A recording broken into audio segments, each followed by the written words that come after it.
Lorsque l'on s'éloigne à peine à une quinzaine de kilomètres au nord de la mer Morte, en plein centre de l'État d'Israël, la terre désertique du désert de Judée laisse la place à une vallée beaucoup plus verte.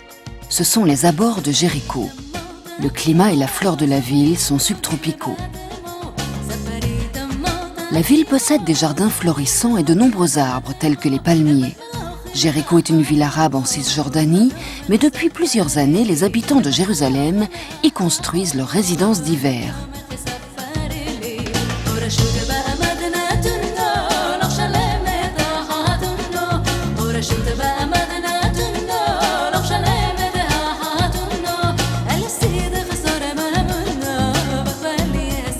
Sur le mont de la Quarantaine, au-dessus de Jéricho, à l'ouest, un monastère grec semble incrusté dans les flancs de la montagne. Ce monastère marque l'emplacement présumé de l'épisode où Jésus, selon la tradition chrétienne, passa 40 jours charmé par Satan.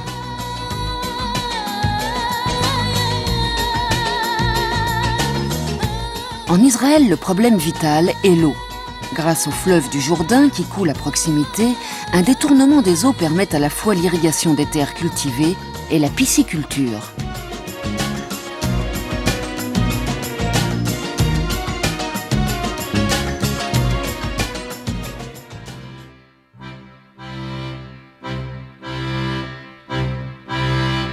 Le plus spectaculaire chantier de fouilles d'Israël s'étend sur une superficie impressionnante à Beth Shaïn, au nord de la mer Morte.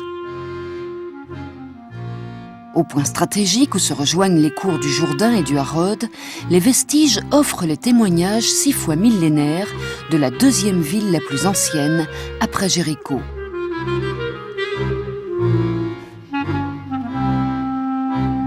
Cette ville gréco-romano-byzantine permet aujourd'hui une extraordinaire promenade dans le temps.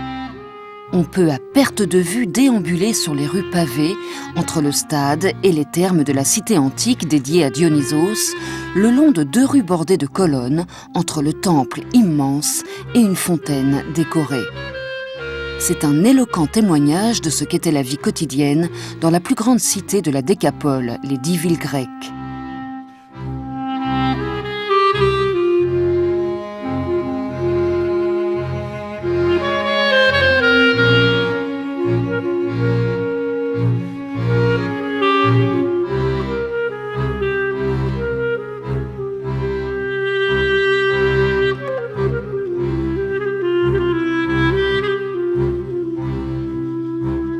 De nombreuses mosaïques ont été découvertes, comme celle représentant Tisha, la déesse de l'abondance.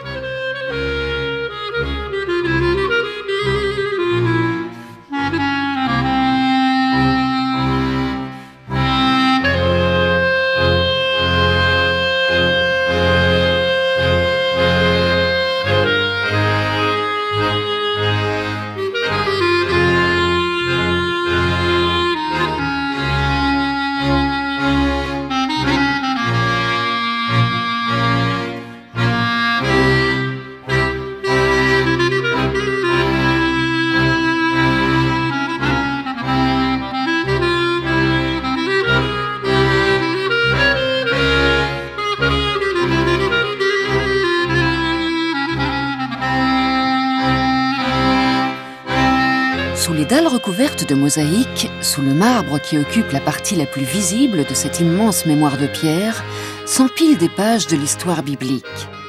Parmi les souvenirs guerriers, c'est devant cette forteresse qui tenait le passage entre la Galilée et le sud de la terre promise que Saül brisa son armée.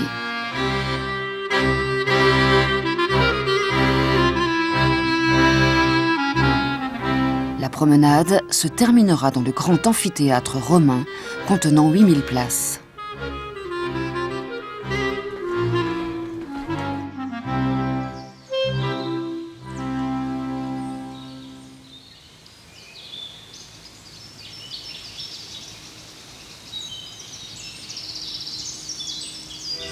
Le fleuve sacré du Jourdain, où Jésus-Christ aurait été baptisé, traverse Israël du nord au sud.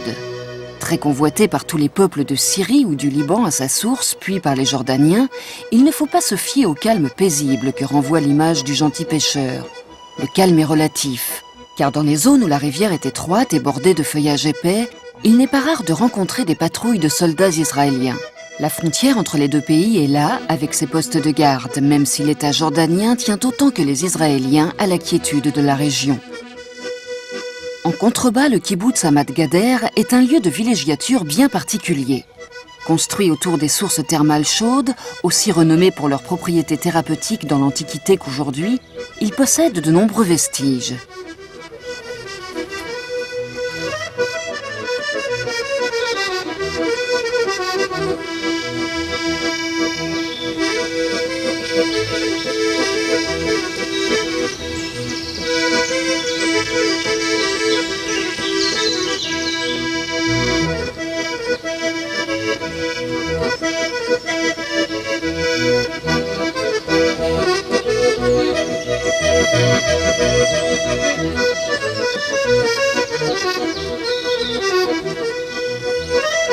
Ce fut le plus grand établissement thermal de l'Empire romain, dont il subsiste de très belles ruines, à côté de celles d'un théâtre romain.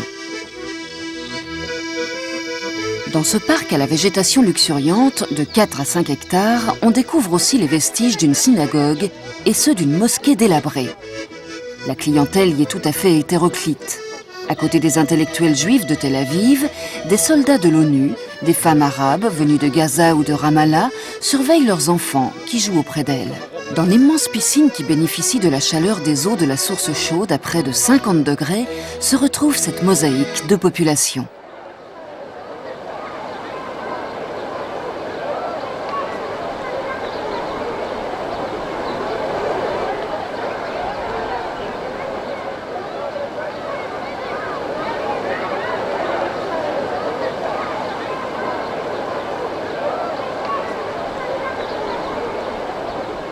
Plus loin, un petit zoo fait découvrir aux enfants la faune locale.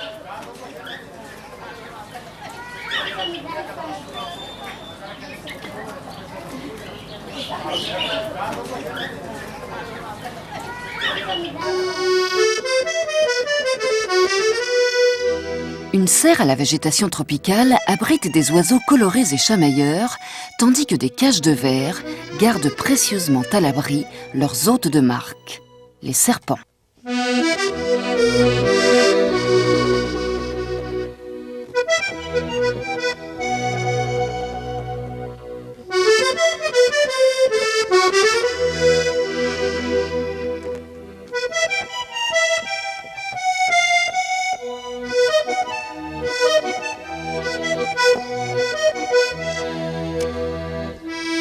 Mais l'attraction principale de ce parc reste la ferme aux crocodiles.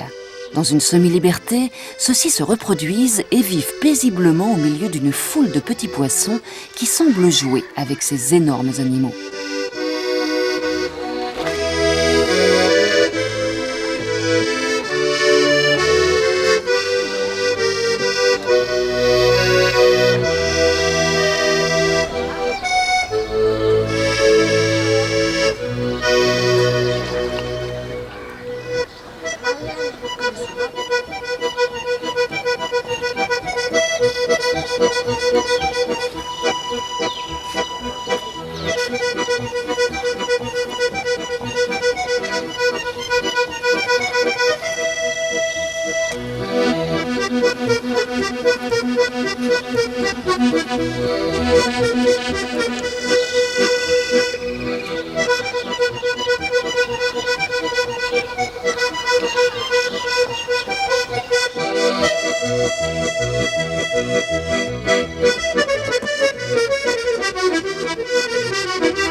Après ces instants de détente, il est impossible d'imaginer la visite de cette région sans un passage dans les lieux bibliques. Et ils sont nombreux. C'est à Capharnaüm que Jésus, qui aimait les beaux paysages, passa 3 ans de sa vie. C'est là qu'il rencontra Pierre et accepta son hospitalité, qu'il guérit le démoniaque et ressuscita la fille de Jaïr. Là, sur les bords du lac Tibériade, il prononça ses premiers prêches.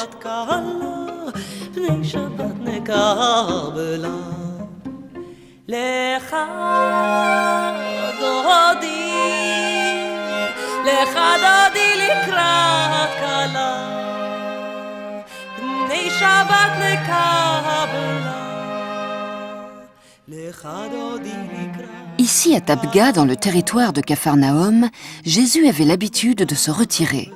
Les premiers chrétiens qui vivaient là, dans les 4 premiers siècles, étaient tous d'origine juive et se transmettaient de père en fils les souvenirs de la vie de Jésus.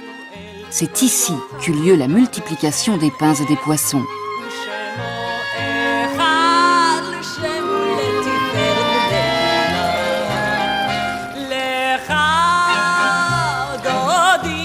À l'extérieur, des fontaines et un pressoir à olives ont été mises à jour lors des fouilles réalisées au début du siècle. Elles permirent de retrouver les traces d'un sanctuaire construit sur le rocher où Jésus posa les pains vers 350, puis d'une église byzantine vers 450. En 1982, le cardinal archevêque de Cologne consacra une nouvelle église sur ses fondations. Les restes de mosaïques sur le sol sont superbes et uniques en leur genre. Elles représentent des oiseaux aquatiques et la flore de la région. Parmi les autres motifs, on trouve près de l'autel un panier rempli de pains et de poissons, illustrant le miracle du Christ.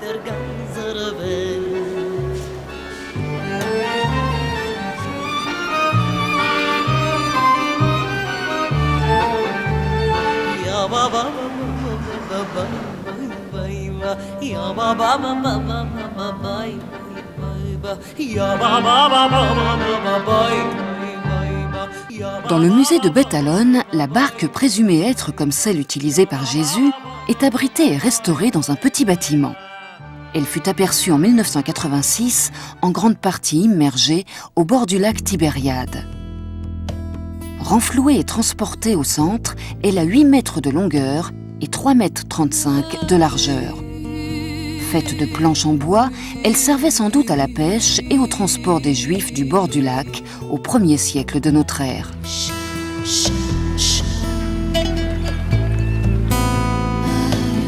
Appelé dans le Nouveau Testament mer de Galilée, le lac Tibériade est un lac d'eau douce en forme de cœur et fait partie de la voie d'eau du Jourdain. Ce fut dans cette magnifique région que s'accomplit en grande partie l'histoire de l'Évangile.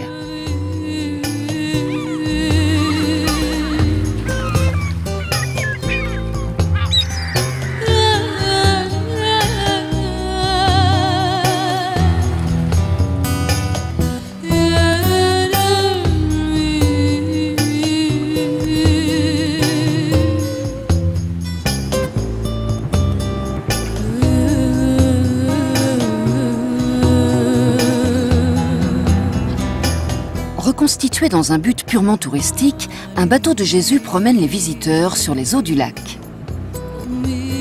Le lac mesure 21 km de long, du nord au sud, et 11 km dans sa plus grande largeur. Sa plus grande profondeur est de 60 mètres. Des monts de 600 mètres jaillissent de sa rive est, tandis qu'à l'ouest, l'escarpement est moins abrupt. Vers le nord-ouest, il disparaît graduellement dans la plaine fertile de Génézareth. À l'avant du bateau, un homme jette un filet de pêche, rappelant ainsi l'épisode de la pêche miraculeuse.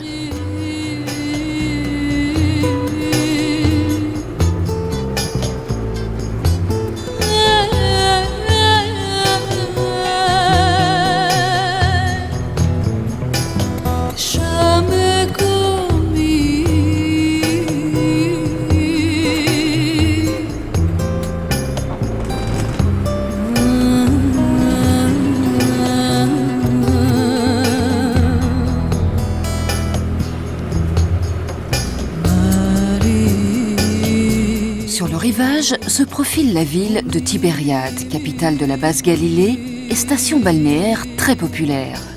En grande partie détruite par un tremblement de terre en 1918, c'est une ville moderne aux nombreux hôtels de luxe.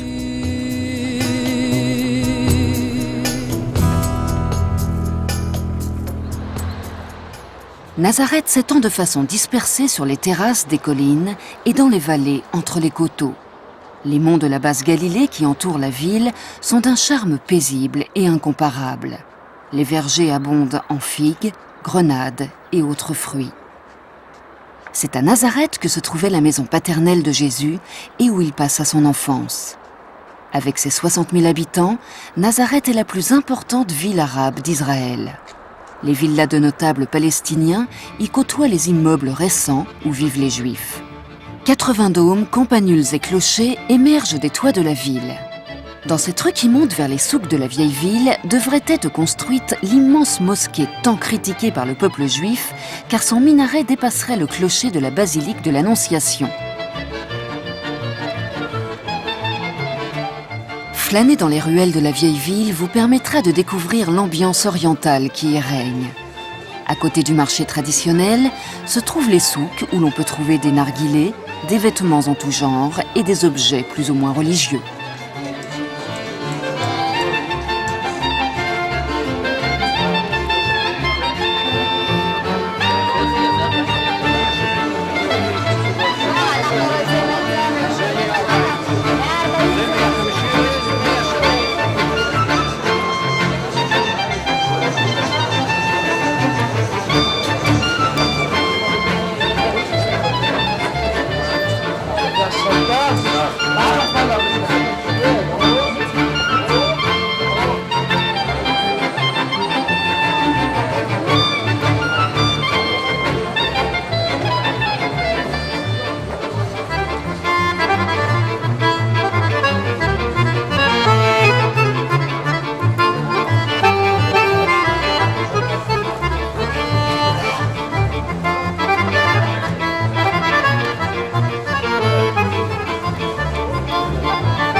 La basilique de l'Annonciation est un vaste édifice érigé dans les années 60 à l'emplacement où l'ange Gabriel apparut à la Vierge Marie. Les énormes portes de bronze décrivent la vie de Jésus à côté des vestiges de toutes les églises qui se trouvaient antérieurement à cet emplacement.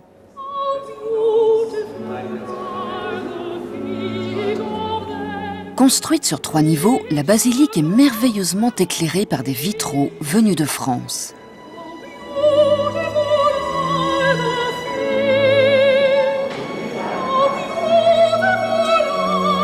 L'autel est situé près de l'ancienne grotte que l'on croit avoir été le logis de Joseph et de Marie. La galerie qui forme l'étage supérieur est bordée d'annonciations provenant de toutes les églises catholiques du monde, déclinant dans des sensibilités différentes les représentations de Marie, apprenant qu'elle serait mère de Jésus, fils de Dieu.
En reprenant la route, il ne faut pas manquer de regarder en direction du mont Tabor. Le panorama est splendide. La montagne est recouverte d'arbrisseaux et d'arbres, dont des chênes, et la vallée est très fertile.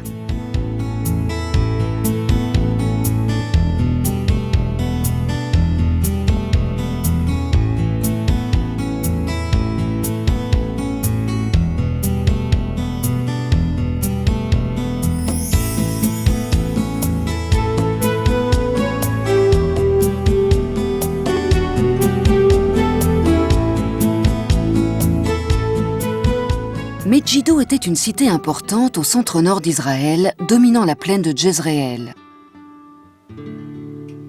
Sa position stratégique provenait de sa situation, à l'intersection de deux routes anciennes très importantes, l'une reliant la Méditerranée à Jérusalem, l'autre reliant l'Égypte à la Mésopotamie. La première cité cananéenne semble avoir été créée vers 3000 ans avant Jésus-Christ. Les merveilles de la Megiddo de Salomon, datant de 1100 avant notre ère, ont été mises à jour après avoir découvert que 20 cités avaient été bâties sur le site, l'une sur l'autre, sur le même emplacement de la butte.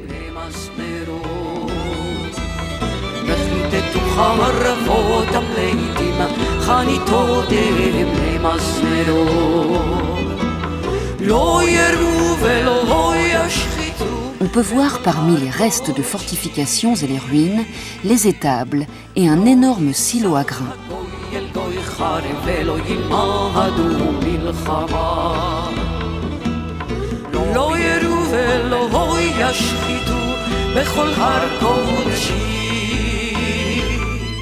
Le plus spectaculaire lieu à visiter reste le fameux tunnel, démontrant le génie de ceux qui, du temps de Salomon, avaient réalisé un impressionnant système hydraulique. À une profondeur de 40 mètres et long de 70 mètres, il permettait aux habitants de la cité, en cas de siège, de ne jamais manquer d'eau.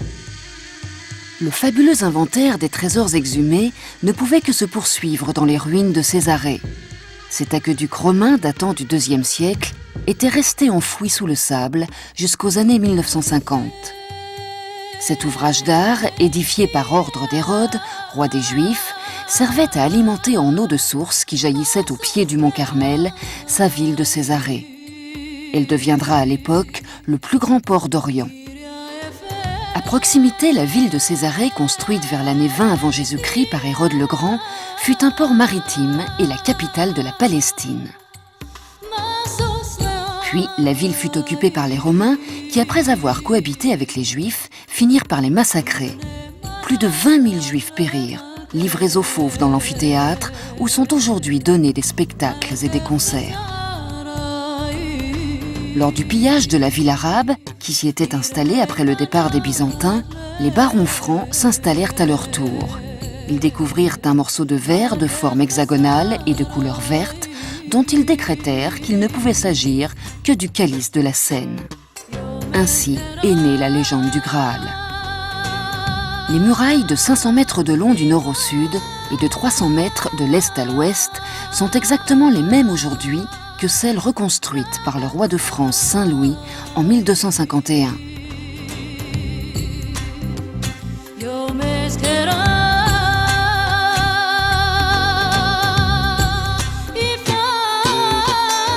À l'entrée principale, voûtée, on trouve des vestiges de maisons byzantines et des greniers à grains arabes.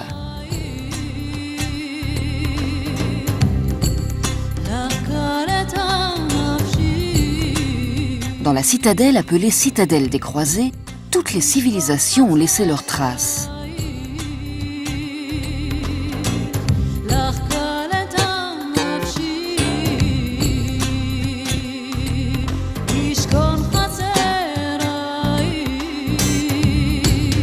Plus loin, ce sont des entrepôts romains et des grands magasins voûtés.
En descendant vers Tel Aviv, la ville de Rishon-LeZion possède une particularité, celle d'être la ville du vin. Les caves du Carmel offrent aux visiteurs le plaisir de découvrir la tradition viticole dans des bâtiments chargés d'histoire et de modernisme pour produire le meilleur vin possible.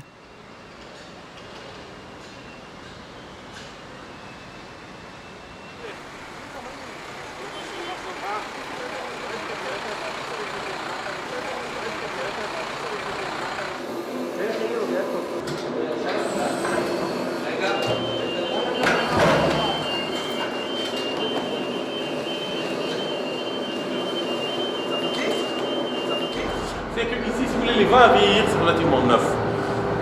Disons que les premiers sont de 79-80. En premier, ici au départ, il n'y avait que des barriques. Quand la cave a été construite au début du XXe siècle, à la fin du XIXe. Et ensuite, ont été implantés des cuves en béton, qui sont restés dans les couleurs originales, en rouge et en blanc. En blanc nécessairement, vu que le blanc permet de voir les taches, donc de travailler de manière propre et renvoie mieux la lumière pour avoir une meilleure luminosité dans la cave. Les cuves initialement étaient revêtues en verre, par des plaques de verre. Actuellement, vu que les plaques de verre se détachaient, on a refait tout en résine époxy, inerte. On a refait aussi tout en inox, porte, robinet et tuyauterie.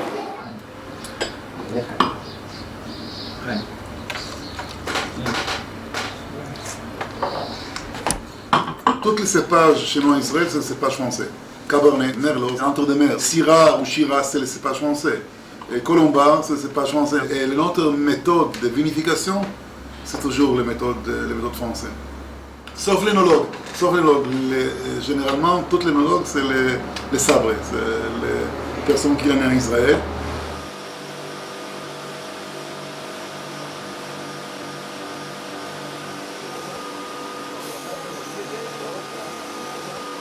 Pour qu'un vin soit cachère, il faut qu'il remplisse plusieurs conditions. C'est-à-dire que d'abord, il n'y ait pas de produits pas cachère. Il y a plusieurs produits, c'est tout tiré de la Bible. Le vin est fabriqué dans la tradition cachère sous la surveillance des religieux juifs. Les règles concernant cette surveillance sont comme pour la nourriture très strictes, dans un souci de pureté. Vendus dans le monde entier, ces vins du Carmel représentent pour tous les juifs pratiquants du monde une source intarissable.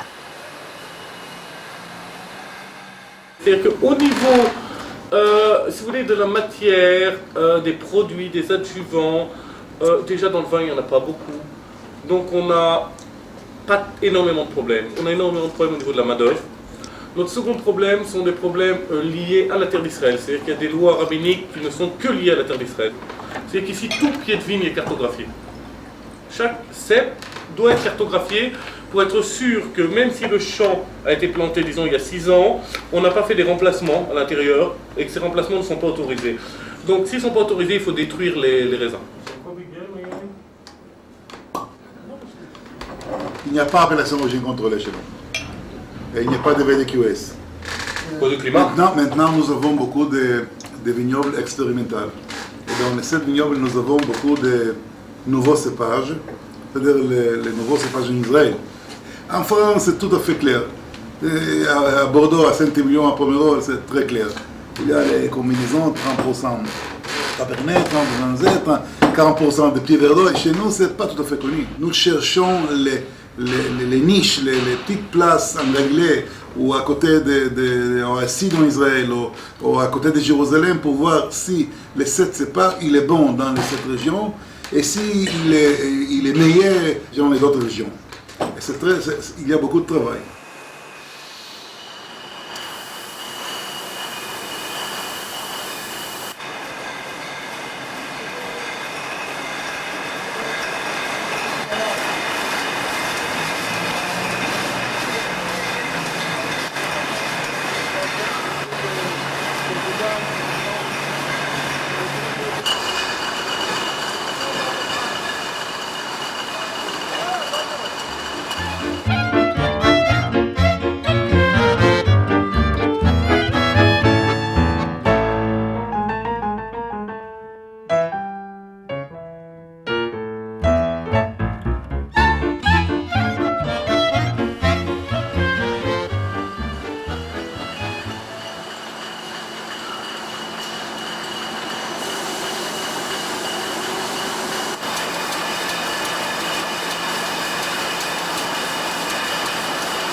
De tout temps, le port de Jaffa a été le port principal et naturel pour le centre du pays, en général, et Jérusalem en particulier. Le port de Césarée fut en effet détrôné par celui de Jaffa après la conquête arabe au 7e siècle. Si ce dernier conserve encore une activité de pêche, il est aujourd'hui remplacé par le nouveau port d'Ashdod.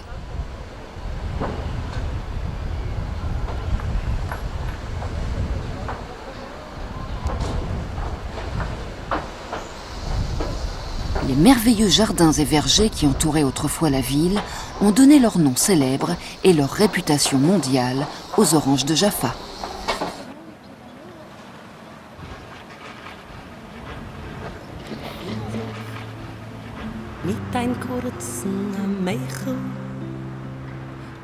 « 50 familles juives de Jaffa ont fait construire leur résidence dans un terrain sablonneux au nord-est du port et sont à l'origine de Tel Aviv. Elles fondèrent un collège hébraïque. C'était en 1909. Et 20 années plus tard, ce quartier fut annexé à l'agglomération de Tel Aviv.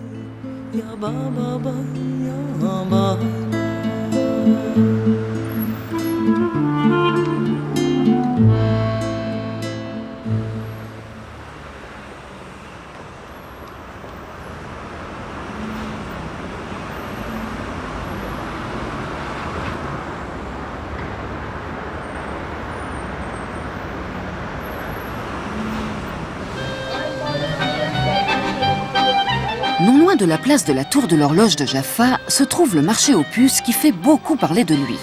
Il occupe à lui seul un large périmètre et les objets que l'on peut y trouver sont aussi hétéroclites que la population.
Salim? Selamat.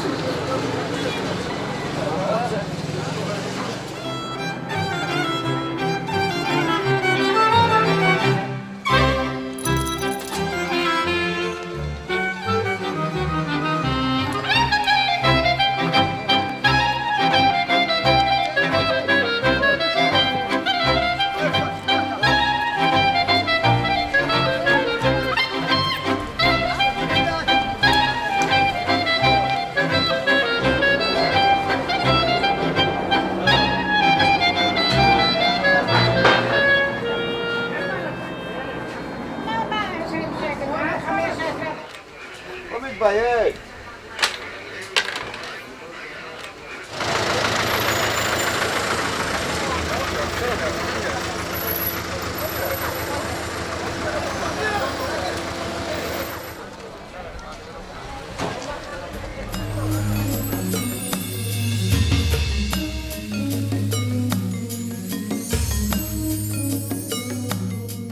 Aucun des sites de pèlerinage de la vieille ville de Jaffa ne remonte au-delà du XVIe siècle. Pourtant, le quartier contigu au vieux port est admirablement reconstruit et il fait bon flâner dans les ruelles pavées.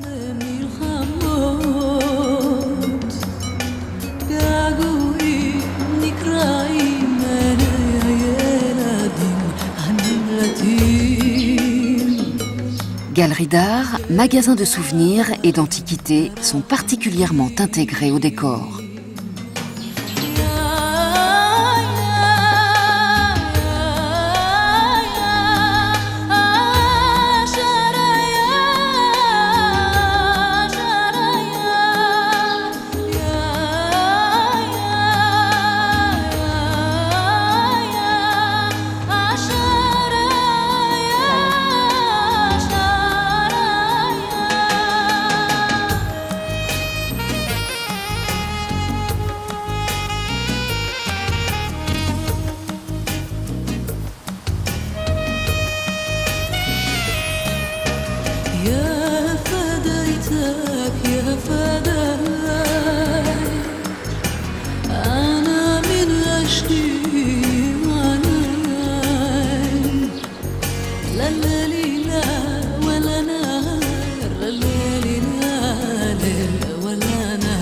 Ilana Goor, artiste de renommée internationale, peintre et sculpteur, a créé dans la citadelle restaurée son propre musée.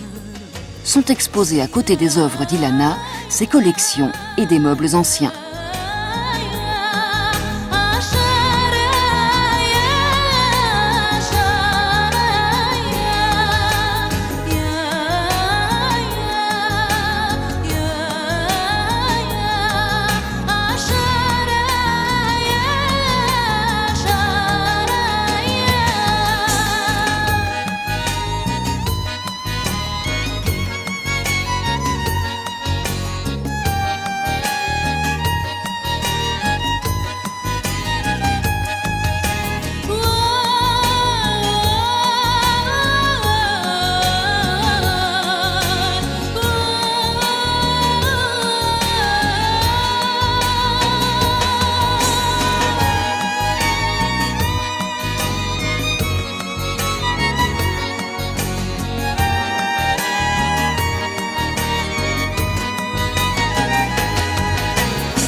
L'église franciscaine de Saint-Pierre, construite en 1654 sur les fondations de la citadelle médiévale, domine le port de Jaffa.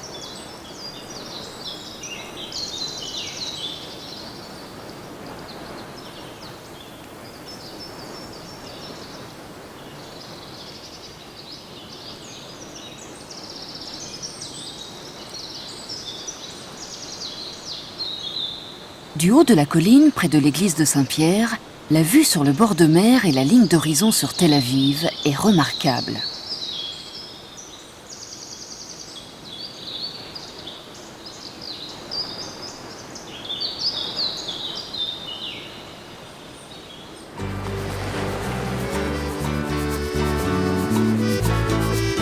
Le petit faubourg résidentiel créé par les habitants de Jaffa a tellement grandi que Tel Aviv a absorbé Jaffa. Sa longue plage bordée d'hôtels de luxe est la seule chose que Jérusalem peut lui envier.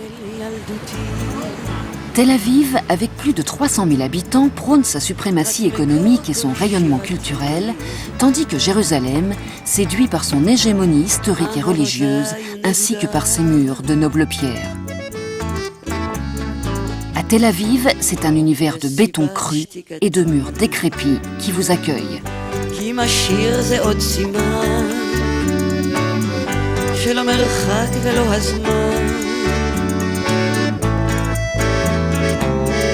לא נתנו לי כלל מרפא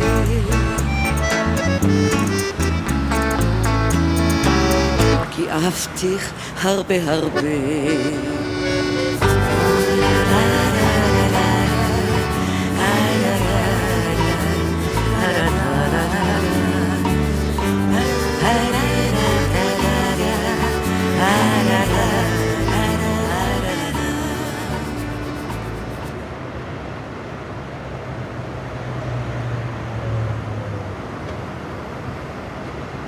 La place de l'Indépendance rappelle la création de l'État d'Israël le 14 mai 1948.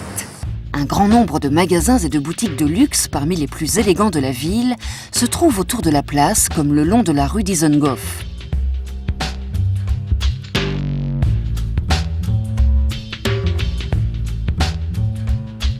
Ce quartier est aussi réputé pour sa vie nocturne, ses restaurants et cafés en plein air.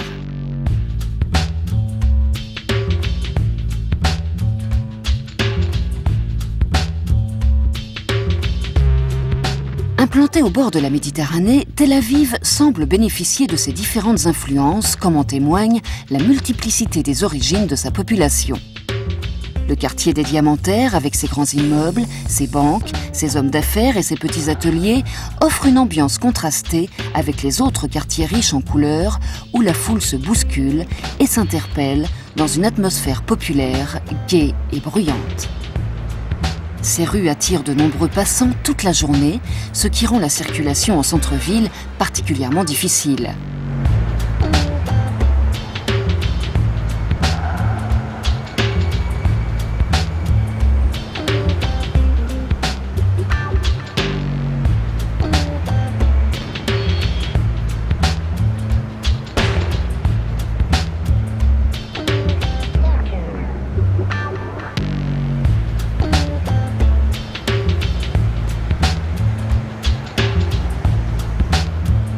Au milieu d'un jardin fleuri, la synagogue moderne de Tel Aviv peut s'enorgueillir d'une certaine richesse architecturale, contrastant avec le reste des immeubles de la ville.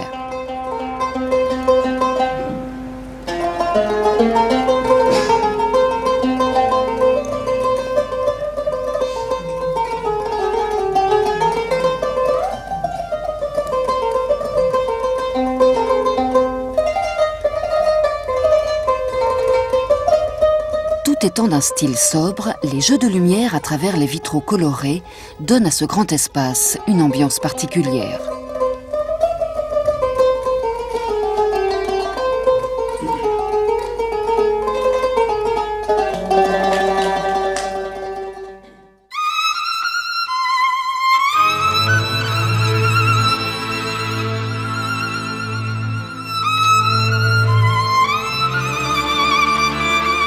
La place où se trouve l'hôtel de ville est décorée de fontaines et de jets d'eau. Juste en dessous, très sobre, le mémorial Yitzhak Rabin rappelle le triste destin de l'homme politique qui est à l'origine du processus de paix en Israël.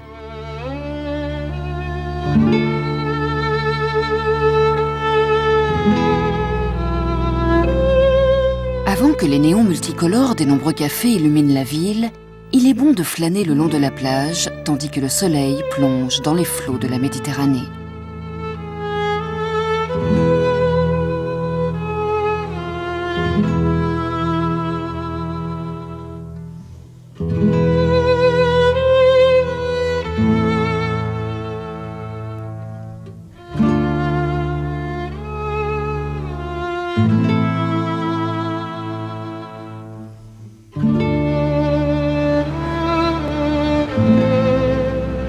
Tel Aviv, la ville qui ne dort jamais, est pressée d'attaquer sa vie nocturne.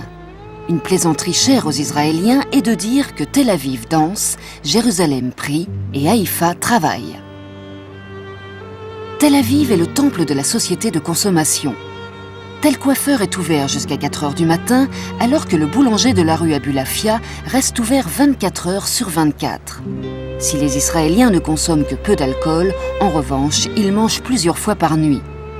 Les hôtels de luxe accueillent les noctambules dans leurs discothèques et leurs bars de nuit.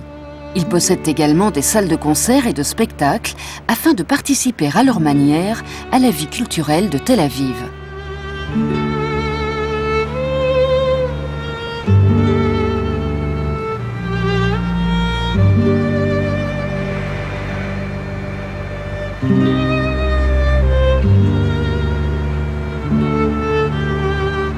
Autour des nombreuses discothèques, des bars, restaurants, pâtisseries restent ouverts très tard dans la nuit. Rue Allenby est l'endroit de rencontre pour la jeunesse avide de faire la fête. Restaurants à foison, vendeurs de falafel, petites boulettes de pois chiches, bars et boîtes de nuit sont si nombreux qu'il ne reste plus qu'à choisir selon son humeur et sa bourse. Car ici, la vie est très chère.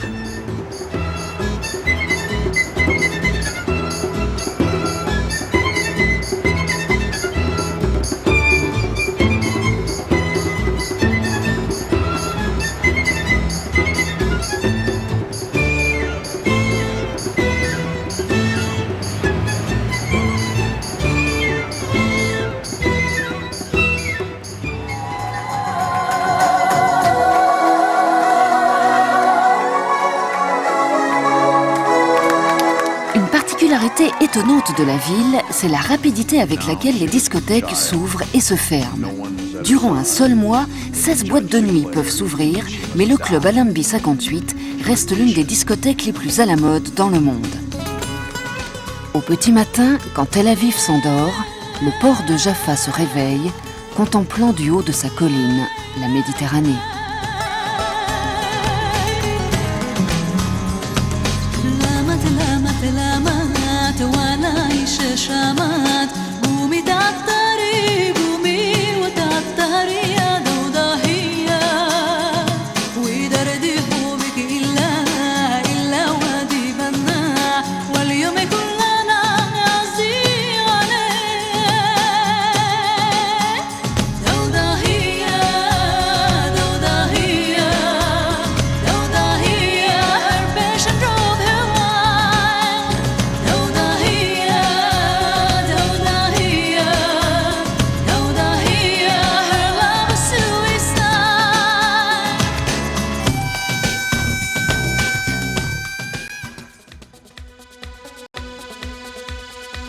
C'est ce silence, c'est cette magie qu'on trouve dans le film.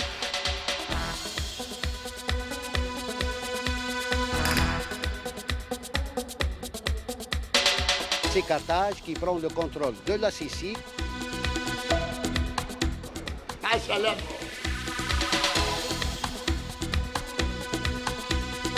J'invite tout le monde à venir visiter cette merveille.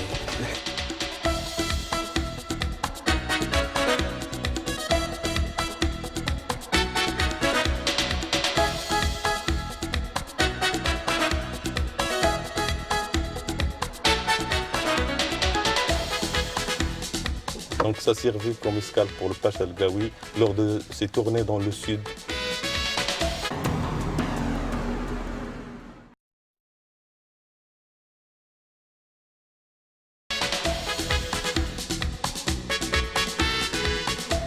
The kilt is the traditional dress of the Highlander of Scotland.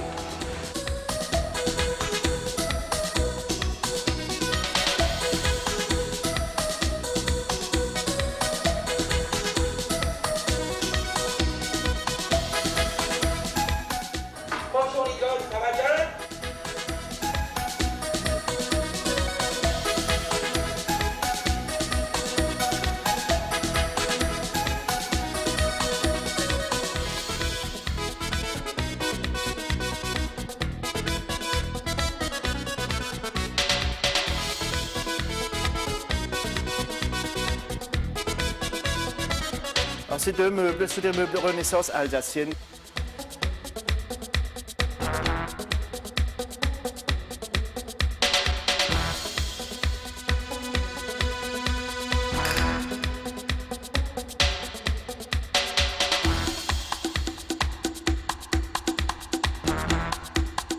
que ha dado el toreo a caballo de todos los tiempos.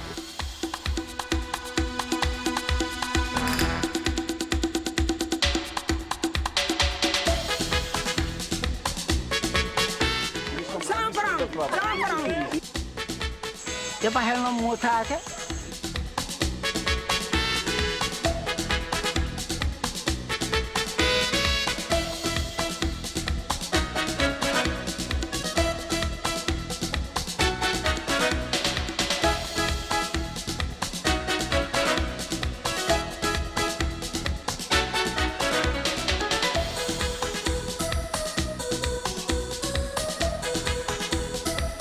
Nous sommes ici dans le quartier juif de la vieille ville de Jérusalem.